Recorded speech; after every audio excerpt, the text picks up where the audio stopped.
ইহুদিদের ইতিহাস এক বিস্ময়কর উত্থান পতনের কাহিনী, যেখানে একদিকে রয়েছে আল্লাহর পক্ষ থেকে প্রদত্ত সম্মান, নবুয়তের ভার, ঐশী কিতাবের আলো, ঠিক অপরদিকে রয়েছে অবাধ্যতা, বিশ্বাসভঙ্গ আর নৈতিক অধঃপতনের দীর্ঘ ছায়া। তাদের অতীত ইতিহাসের বাঁকে বাঁকে লুকিয়ে আছে পাপ ও প্রতারণার করুণ কাহিনী। আল্লাহ তাআলা বারবার তাদের সম্মানিত করেছেন, তবুও তারা সেই মর্যাদার যোগ্যতা ধরে রাখতে পারেনি। ধর্মত্যাগ, নবী হত্যা, অহংকার ও চক্রান্তের কালো অধ্যায় তাদের ইতিহাসকে কলুষিত করেছে। ফলে তাদের উপর এসেছে নানা আযাব, দেশান্তর, এমনকি জাতিগত গণহত্যার বিভীষিকা। বিশ্বের বিভিন্ন প্রান্তে তারা হয়েছে বিতাড়িত, নিগৃহীত, নিঃস্ব। আজকে আমরা দেখার চেষ্টা করব সেই অতীতের দিকে, যেখানে ইতিহাস সাক্ষ্য দেয় কিভাবে এক সম্মানিত জাতি ধীরে ধীরে নিজেদের পতনের পথে ঠেলে দিয়েছে নিজ হাতে। ইহুদি জাতির দেশান্তর, দুর্দশা ও গণহত্যার হৃদয় বিদারক ইতিহাসের পরতে পরতে আমরা খুঁজে দেখব তাদের কর্মফলের নিখুঁত প্রতিবিম্ব ইনশাআল্লাহ। বোঝার সুবিধার্থে ইহুদিদের ইতিহাসকে দুই ভাগে বিভক্ত করা: প্রাচীন ইতিহাস, আধুনিক ইতিহাস। প্রাচীন ইতিহাস। ইহুদিদের পূর্ব নাম ছিল বনী ইসরাইল। তারা মূলত ইয়াকুব আলাইহিস সালামের সন্তান ছিল। ইয়াকুব আলাইহিস সালাম ফিলিস্তিনের কেনান অঞ্চলে থাকতেন। আল্লাহ তাকে নবুয়ত দিয়ে ইসরাইল উপাধি দেন, যার অর্থ আল্লাহর বান্দা।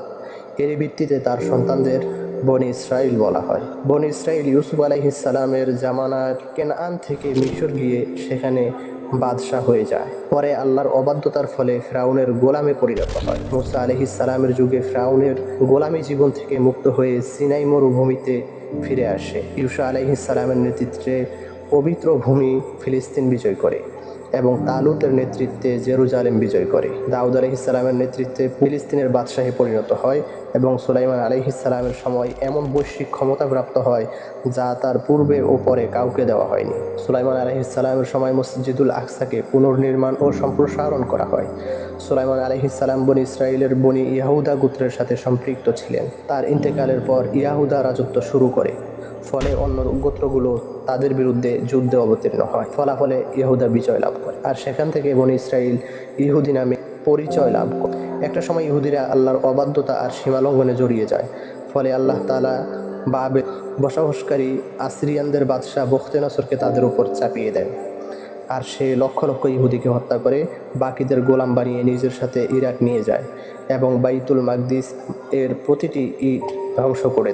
বাবেলে বন্দী থাকা অবস্থায় ইহুদিদের আবেদনে দানিয়েল আলাইহিস সালাম আল্লাহ তাআলার কাছে দোয়া করেন। অবশেষে পারস্যের বাদশাহ দ্বিতীয় খুসরু বাবেলের উপর হামলা করে বনী ইসরাইলকে মুক্ত করে এবং পুনরায় পবিত্র ভূমিতে ফিরে যাওয়ার অনুমতি দিয়ে দেয়। আর বখতেনসর কর্তৃক জেরুজালেম থেকে আনা সম্পদ ফেরত দেন এবং হাইকালে সুলাইমানি নির্মাণের জন্য সম্পদ দিয়ে সাহায্য করে। এরপর ঈসা আলাইহিস সালামের আগমন ঘটে। তিনি যখন তাদের মাঝে দাওয়াতের কাজ শুরু করেন, তখন তারা মোট 5 ভাগে বিভক্ত ছিল।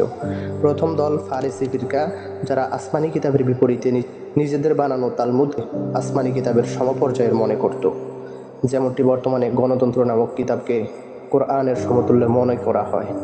এরাই ঈসা আলাইহিস সালামকে হত্যার ব্যাপারে সবচেয়ে বেশি সক্রিয় ছিল। দ্বিতীয় দল ছিল সাদুকি ফিরকা, তৃতীয় দল ছিল কাতিবিন ফিরকা, চতুর্থ দল ছিল জিয়ালুস ফিরকা, পঞ্চম দল ছিল ইসিনি ফিরকা, যারা বিভিন্নভাবে ঈসা আলাইহিস সালামকে কষ্ট দিয়ে আসছিল। ইহুদিদের বিভিন্ন অপকর্মের ফলশ্রুতিতে তাদের উপর আল্লাহর দ্বিতীয়বার আরেক বাদশাকে চাপিয়ে, যে ছিল রোমান সম্রাট টাইটাস। সে 70 খ্রিস্টাব্দে ইহুদিদের রোমান বিরোধী আন্দোলনে দমানোর জন্য নিজ বাহিনী নিয়ে আক্রমণ করে এবং দ্বিতীয়বার জেরুজালেম সম্পূর্ণরূপে ধ্বংস করে দেয়। কিন্তু এবার দেশান্তর হওয়ার পর ইহুদিরা 20 শতাব্দীর পূর্ব পর্যন্ত আর উঠে দাঁড়াতে সক্ষম হয়নি। 70 খ্রিস্টাব্দে ফিলিস্তিন থেকে বনী ইসরাইলকে বের করে দেওয়ার ঘটনার মধ্য দিয়ে ইহুদিদের প্রাচীন ইতিহাস শেষ হয়ে আধুনিক ইতিহাসের সূচনা ঘটে। আধুনিক ইতিহাস। ইহুদিদের আধুনিক ইতিহাস বেশ জটিল এবং পুরো দুনিয়াতে, তাই আমরা ইহুদিদের নতুন ইতিহাসকে 5টি বড় ভাগে বিভক্ত করে সংক্ষেপে সেগুলোর ধারাবাহিক আলোচনা করব। 1. মুশরিক রোমান সাম্রাজ্য ইহুদিরা। 2. খ্রিস্টান রোমান সাম্রাজ্য ইহুদিরা। 3. ইসলামী সালতানাতে ইহুদিরা। 4. ইউরোপে ইহুদিরা।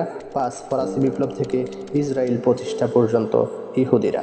মুশরিক রোমান সাম্রাজ্যে ইহুদিরা। 70 খ্রিস্টাব্দে রোমান যখন ইহুদিদেরকে জেরুজালেম থেকে বের করে দেয়, তখন তারা শাম, ইরাক, ইরান, মদিনা ও তুর্কি ইত্যাদি এলাকাতে ছড়িয়ে পড়ে। আল্লাহর শাস্তির ফলে তারা এক স্থান থেকে অন্য স্থানে ঘুরপাক খেতে খেতে লাঞ্ছনার জীবনযাপন করলেও ভ্রান্ত ইহুদি আলেমরা তাদের পিছু ছাড়েনি।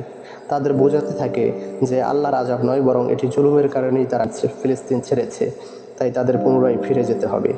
এই চিন্তাধারা নিয়ে ইহুদিরা আজ পর্যন্ত কাজ করে যাচ্ছে।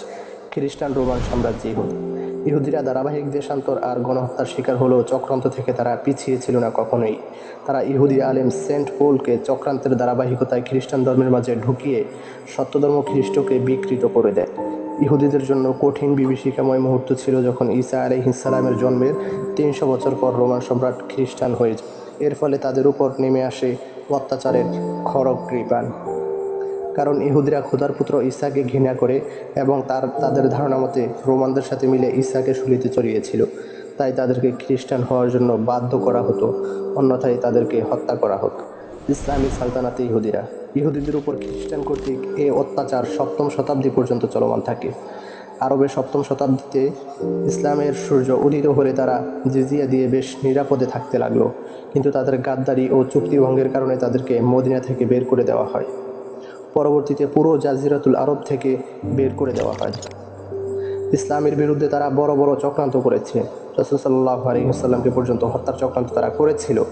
আর উসমান রাদিয়াল্লাহু তাআলা আনহু এর হত্যার চক্রান্তের মাধ্যমে মুসলিম উম্মাহকে শিয়া ও রাফিজি ফিতনার মাধ্যমে দুটি দলে বিভক্ত করে দিয়েছে। ইসলামী খেলাফতের পরবর্তী যুগে ইহুদিরা মুসলিম বিশ্বের বিভিন্ন অঞ্চলে জিম্মি হিসেবে নিরাপত্তার সাথে বসবাস করতে থাকে। সে সময় মুসলিমদের জ্ঞান, বিজ্ঞান ও চিন্তাগত উন্নতির সুযোগ গ্রহণ করে তারাও উন্নত হয়ে ওঠে এবং আবার উত্থানের জন্য তৈরি হতে থাকে। বিশেষত আন্দালুসের মুসলিম শাসনকে এখনও তারা নিজেদের সোনালী যুগ হিসেবে স্মরণ করে। ইউরোপে ইহুদিরা আজ ইসরায়েলের 80% ইস্কিনাজিক ইহুদি এবং বাকি 20% সেপারডিক ইহুদি, অর্থাৎ তারাই হচ্ছে বর্তমানে মূল ইহুদি। ফলে বর্তমান ইসরায়েলের 80% জনগণ বনি ইসরায়েলের বংশ থেকে নয়, বরং তারা খিসার গোত্রের সাথে সম্পৃক্ত। ইউরোপে ইহুদিদেরকে গোলামের মতো থাকতে হতো, ব্যবসা ছাড়া। সরকারি চাকরি করার কোনো অধিকার তাদের ছিল না, কারণ হত্যাকারী ইহুদিরা সুদভিত্তিক লোন দিয়ে সমাজে উশৃঙ্খলা তৈরি করত। ফলে তারা অসংখ্যবার গণহত্যা আর দেশান্তরের শিকার হয়েছিল।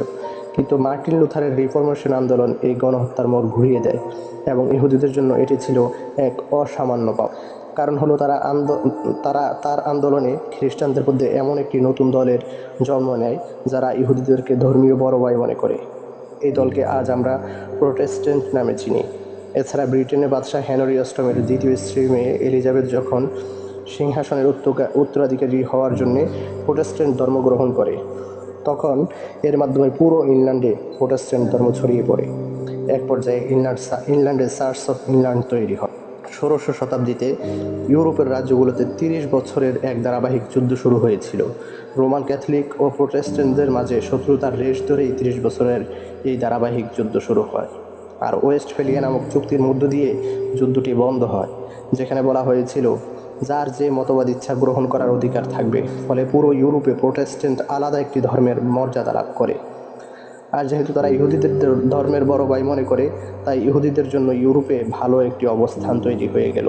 1492 সালে ক্রিস্টোফার কলাম্বাস কর্তৃক আমেরিকা আবিষ্কারের পর প্রোটেস্ট্যান্ট ইহুদিরা সেখানে নিজেদের ক্ষমতা প্রতিষ্ঠা করে। এখনও তারা সেখানে বিজয়ী হিসেবে আছে। ফরাসি বিপ্লব থেকে আধুনিক ইসরায়েল প্রতিষ্ঠা। 17শ শতাব্দীতে এনলাইটেনমেন্ট আন্দোলনের দার্শনিকরা মানবীয় বিবেকের ভিত্তিতে খ্রিস্টান ধর্মকে অস্বীকার করে বসে।